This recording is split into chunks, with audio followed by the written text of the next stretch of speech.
2000 দামাল সন্তানের রক্তের উপর দিয়ে যদি একটা ফ্যাসিবাদকে হটানো যায়, এভাবে যদি আমরা প্রস্তুত হই, এ মাটি যদি বিপ্লবের জন্য উর্বর হয়ে ওঠে, আর মুসলমানরা যদি আল্লাহর কোরআনের শাসন ব্যবস্থা কায়েম করবার জন্য বিপ্লব করতে প্রস্তুত হয়, আল্লাহর কসম খেয়ে বলি 2000 নয়, প্রয়োজনে 20,000 নয়, প্রয়োজনে 2 লক্ষ তাজা প্রাণ শহীদ ঈদগাহে যদি জমায়েত হতে পারে, বাংলার মাটিতে তাগুতি শাসন উৎখাত হয়ে আল কোরআনের রাজ কায়েম হবে। মুহতারাম হাজিরিন, এটা তো 15 বছরের জগদ্দল পাথর ছিল, আর তাগুতি শাসন 268 বছর। কত বছর? 268 বছরের এই পাথর বুকের উপর চেপে বসে আছে। এটাই ফ্যাসিবাদী স্বৈরাচারী চেয়ে অনেক বড় বোঝা, অনেক বড় অন্যায়, অনেক বড় জুলুম। এটা কুফর, এটা তাগুতি শাসন ব্যবস্থা। কোন মুসলমান এক মুহূর্তের জন্য হাসি মুখে এই তাগুতি ব্যবস্থাকে মেনে নিতে পারে না। সাথে আসুন, আমি আপনাদেরকে আহ্বান জানাই, আপনারা প্রস্তুত হন। ইনশাআল্লাহ সারা পৃথিবীর রং পরিবর্তন হওয়া শুরু হয়েছে। খোরাসানের মুসলমানরা পৃথিবীর বিশ্বজয়ী শক্তিকে পরাস্ত করে আল্লাহর কোরআনের শাসন কায়েম করেছে। সিরিয়ার মুসলমানরা 53 বছরের বাপ বেটা বাশার আল আসাদ, হাফিজ আল আসাদ, এই 2 স্বৈরাচারীকে উৎখাত করে সিরিয়ার মাটিতে আল্লাহর কোরআনের রাজ কায়েম করেছে। দামেস্কের শুভ্র সাদা মিনার মুসলমানদের হাতে করায়ত্ত হয়ে গিয়েছে, যেই মিনারে আসমান থেকে ঈসা আলাইহিস সালাম নেমে আসবেন। সারা দুনিয়ায় মুসলমানরা জেগে উঠছে। প্রশ্ন হলো, বাংলার মুসলমানরা ঘুমিয়েই থাকবে না জেগে উঠবে?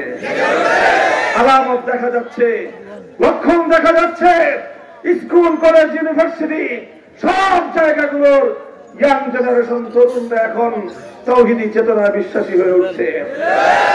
তারা এখন আল্লাহর জন্য, আল্লাহর দ্বীনের বিজয় দেখতে চায়। বাংলার মানুষও সোচ্চার এবং সচেতন হয়ে উঠতেছে। আমরা সকলে মিলে যদি চেষ্টা করি, ইনশাআল্লাহ আগামীর বাংলাদেশ হবে ইসলামের বাংলাদেশ।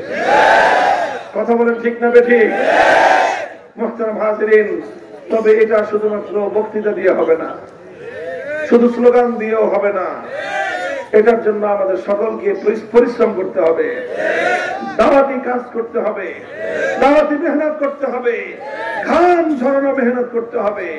মানুষকে বুঝাতে হবে যে আর কতদিন ব্রিটিশের গোলামি করবা। আমরা বলি, মুখে বলি স্বাধীন স্বাধীন স্বাধীন, 16ই ডিসেম্বর স্বাধীনতা দিবস পালন করি, বিজয় দিবস পালন করি, কিন্তু আসলে একটা মানচিত্র আর একটা পতাকা ছাড়া আমরা আর কোন স্বাধীনতা পাই নাই। গোটা দেশ প্রশাসন চলে এখনো ব্রিটিশের আইন অনুযায়ী, বিচার ব্যবস্থা চলে ব্রিটিশের আইন অনুযায়ী, শিক্ষা ব্যবস্থা চলে ব্রিটিশের আইন অনুযায়ী।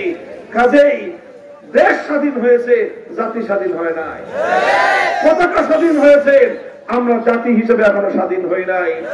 কাজে একটা স্বাধীন জাতি প্রতিষ্ঠা করবার জন্য আমরা সকলে মেহনত করতে প্রস্তুত।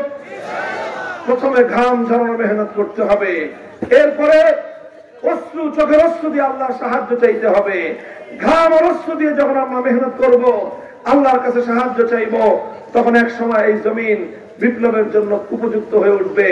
আর যখন বিপ্লবের জন্য উপযুক্ত হবে, তখন আর শুধু ঘাম আর অশ্রু দিয়ে কাজ হবে না, তখন সেই উর্বর মাটিতে বুকের তাজা রক্ত, শাহাদাতের রক্ত দিতে হবে। শহীদ আবু সাঈদদের মতো, মীর মুগ্ধদের মতো অন্যায়ের বিরুদ্ধে, তাগুতের বিরুদ্ধে প্রয়োজনে মাথায় কাপড়ের কাপড় বেঁধে শহীদ ঈদগাহে আল কোরআনের রাজ করবার জন্য কারা কারা হাজির হবেন